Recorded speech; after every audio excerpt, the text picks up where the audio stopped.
প্রিয় দর্শক, আমরা আছি জাহাঙ্গীরনগর বিশ্ববিদ্যালয়ের একটি হল, আলবেরন হলে। এখানে সার্বিক পরিস্থিতি আমরা জানার চেষ্টা করবো একজন প্রার্থীর মুখ থেকে। আচ্ছা, আপনি কোন প্ল্যান থেকে মূলত নির্বাচন করছেন? আচ্ছা, আমার নাম সরম ইহসান। আমি সম্প্রতিত প্যানেল থেকে কেন্দ্রীয় সংসদে সাধারণ সম্পাদক পদপ্রার্থী।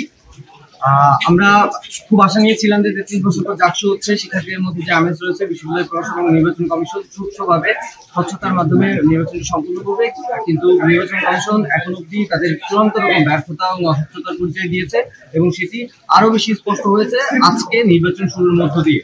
আমরা অসংখ্যভাবে দেখতে পেয়েছি যে হলগুলোতে অমোচনীয় কালি দেওয়া হচ্ছে না।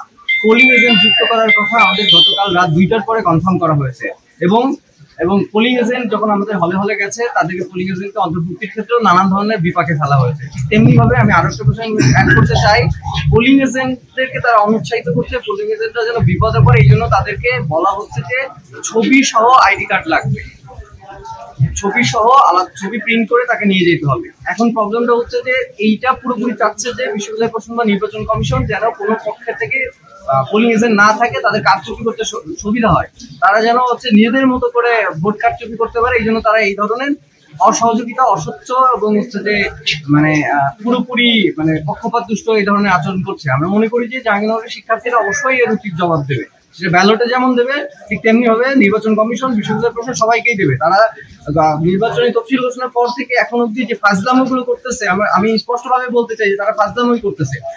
9 তারিখে ডোপ টেস্টের করানো হয়েছে এবং এখন অব্দি ডোপ টেস্টের রেজাল্ট আসে নাই।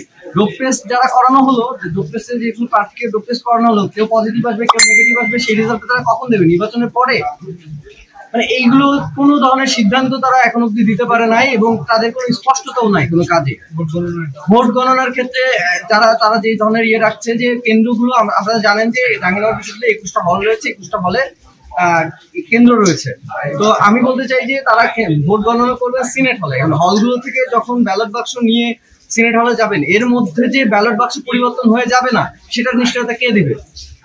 এটাও খুব জটিল একটা প্রবলেম। কিন্তু এই সব বিষয়ে প্রার্থীরা যারা আছেন তাদের কাছে কোনো স্বচ্ছতা নিশ্চিত করেনি বিশ্ববিদ্যালয় প্রশাসন, ঠিক তেমনি ভাবে আমরা মনে করি শিক্ষার্থীদের কাছেও কোনো স্বচ্ছতা নিশ্চিত করেনি।